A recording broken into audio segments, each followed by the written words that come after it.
When people talk about Invincible, it is usually about the violence or relationships between characters. But there is a very important factor that they always miss. Invincible is actually about traditional masculinity, Nolan being the ideal of that concept.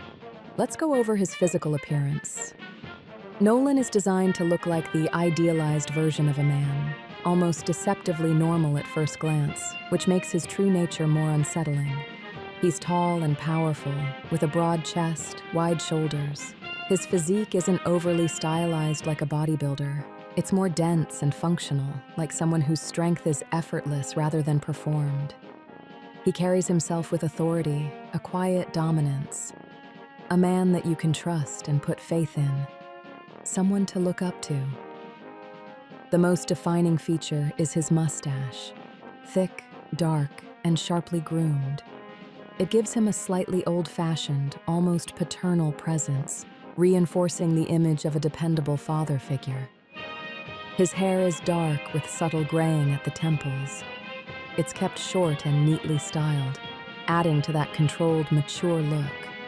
Overall, Nolan's appearance communicates authority without effort, control without tension, strength without display.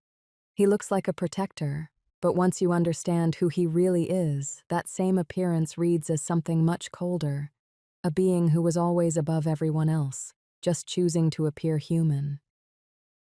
Nolan's personality carries the same mid-century everyman foundation as his appearance, but it expresses itself more clearly in how he thinks, decides, and relates to others. He embodies a version of masculinity shaped by duty, hierarchy, and certainty. An internal structure that mirrors the cultural expectations placed on men in the 1950s, then pushed far beyond their human limits. At the core is a provider-protector mindset. Nolan doesn't just see himself as strong, he sees himself as responsible for the world around him. This reflects the traditional role of the father figure in that era, the man who carries the burden so others don't have to. He works, he provides, he maintains order. But in Nolan's case, that responsibility expands from family to planet, and then to empire. What would be taking care of your household becomes bringing a world into alignment, and eventually subjugating it for its own good. It's kind of like how you walk and you don't think about balancing anymore. But when you were a baby, you did. You're a baby flyer right now. You have to focus on staying upright. Focus on going the direction you want to go. Understand? Yeah, I think I got it. It doesn't look like you do. Follow me. No.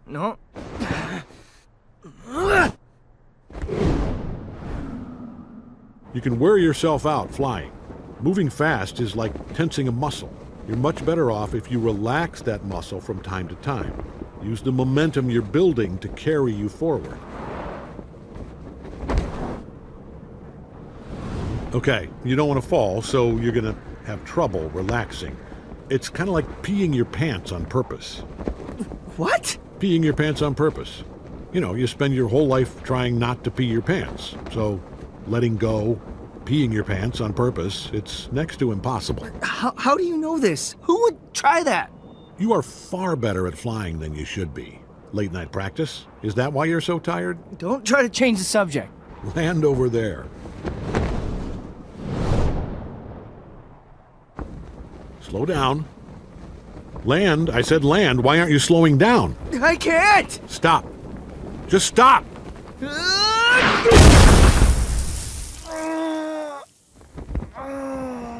Okay, I guess that still counts as a landing. Get up. Come on, we're going to try something else. I'm actually getting used to this a little. That's not good. Try to hit me. Really? Yeah. Use your whole body. You can punch with your arm, but if you punch with your shoulder, your hips, and your legs as well, it'll be much more powerful. It'll take a while to get the hang of it. Okay.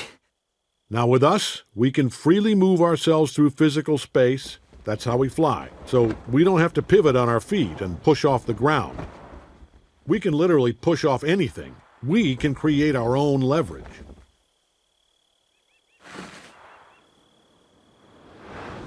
Good. But try it a little more like this. Like what?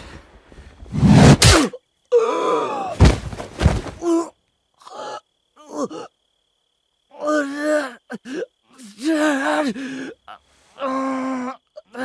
You hurt me. I know, son. I didn't mean to hit you so hard. I'm sorry. Why did you do that? Mark, if you really want to do what I do, you have to be prepared for anything. No one is going to pull their punches. Nolan teaching Mark to fly is framed almost exactly like a traditional father teaching his son how to play catch, just translated into a superhuman context. The structure of the interaction is the same, which is why it feels familiar and comforting at first. There's a ritual quality to it. A father takes his son outside, shows him the basics, corrects his form, gives small pieces of advice, and expects him to improve through repetition. Nolan does the same thing, just with flight instead of a baseball. He doesn't overwhelm Mark with theory. He gives short, confident instructions, demonstrates control, and then lets Mark try. The dynamic is instructional, but also bonding. This is how fathers pass something down. The tone matters just as much. Nolan is calm, slightly firm, but not outwardly harsh. There's a quiet expectation that Mark will get it. That expectation is part encouragement, part pressure. It reflects that traditional masculine teaching style, where approval isn't overly expressed, but competence earns it. When Mark succeeds even slightly, there's a subtle acknowledgement. When he struggles, Nolan corrects him without cushioning it too much. It mirrors baseball in another way, too. It's about coordination, control, and internalizing a physical skill. A father teaching catch isn't just tossing a ball. It's teaching timing, awareness, and confidence in your body. Nolan reframes flying the same way. He breaks it down into something Mark can learn, not something abstract. But underneath that familiar structure, there's a difference in intent. In a typical father-son moment, playing catch is about connection as much as skill. The activity is a vehicle for bonding, for building trust, and shared memory. With Nolan, that element is present, but it's secondary. The deeper purpose is preparation. He's not just spending time with Mark, he's shaping him into what he believes Mark is supposed to become. That's where the parallel starts to shift. The same calm instruction that feels supportive also carries an unspoken standard. Mark isn't just learning for himself, he's being measured. Every mistake is something to correct. Every success a step toward an expectation that hasn't been fully revealed yet. So the scene works on two levels at once. On the surface, it's a recognizable, almost nostalgic image of fatherhood. But structurally, it's already aligned with Nolan's deeper mindset: skill over emotion, progress over comfort, outcome over experience. That's why it's so effective. It uses a familiar, culturally ingrained father-son ritual to build trust, and then later recontextualizes it. What seemed like a simple bonding moment turns out to be part of a much larger system of expectation and control. Nolan's destructive masculinity becomes fully legible when you view it through Viltrumite culture, not just human tradition. The 1950s inspired everyman father is the mask, but Viltrumite ideology is the engine that drives it to an extreme. Viltrumite culture is built on a rigid equation: strength equals worth. There is no emotional, moral, or relational counterweight to that principle. Weakness isn't something to protect or nurture. It's something to eliminate, either through conquest or selective survival. That framework strips masculinity down to its most hardline components: dominance, endurance, hierarchy, and expansion. Nolan internalizes that completely. What makes him compelling is that he overlays that brutal system onto a human template of fatherhood. So instead of presenting as an obvious conqueror, he initially appears as a disciplined, responsible patriarch. But the underlying logic never changes. To Nolan, being a father isn't about emotional bonding in the human sense. It's about shaping his offspring into something worthy.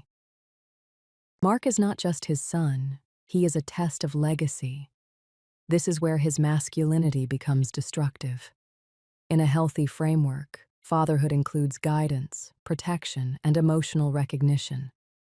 In Nolan's Viltrumite framework, those elements are conditional. Care exists, but only insofar as it produces strength. If it doesn't, it becomes irrelevant. That shift is critical.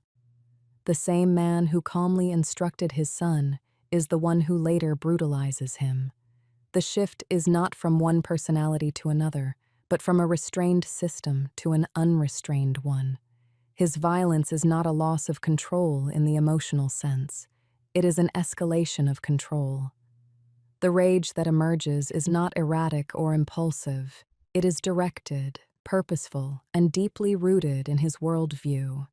This is where Nolan's characterization begins to echo the darkest interpretations of patriarchal authority.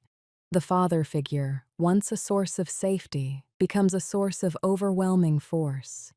His physical dominance, once reassuring, turns into something inescapable. His voice, once instructive, becomes absolute. There is no longer a distinction between guidance and enforcement. The relationship collapses into hierarchy. From his perspective, he is still fulfilling his role. He is still being a father, just according to a different, harsher definition. Viltrumite masculinity also removes the need for empathy as a stabilizing force. Humans rely on empathy to soften authority, to negotiate conflict, to recognize others as equal centers of experience. Nolan doesn't operate that way. He can simulate empathy, even feel fragments of it, but it is always subordinate to his core belief in hierarchy. When those two things conflict, empathy is discarded. That's why his brutality feels so absolute. There's no internal voice telling him to stop, reconsider, or recalibrate in the moment. There's only the mission, the structure, the outcome. Violence becomes a tool, not an expression. At a symbolic level, Viltrumite culture represents a kind of unrestrained patriarchal logic. It takes ideas like strength, authority, and legacy, already present in human masculine ideals, and removes every moderating influence. No vulnerability, no mutuality, no emotional accountability. What remains is a system where power justifies itself. Nolan is the intersection of those two worlds. He looks like a familiar father figure shaped by human culture, but he operates on an inhuman value system that reveals what that archetype can become when pushed past its limits. You're doing this for nothing. Being a part of the Empire will make Earth better than it ever was. And what if they resist? That's why we're here. To keep them from resisting. To show them how wrong they are. How pointless it is. That they can be a part of something bigger. Or die. I won't let you. You want to die for this planet? Fine! What's 17 more years? I can always start again. Make another kid.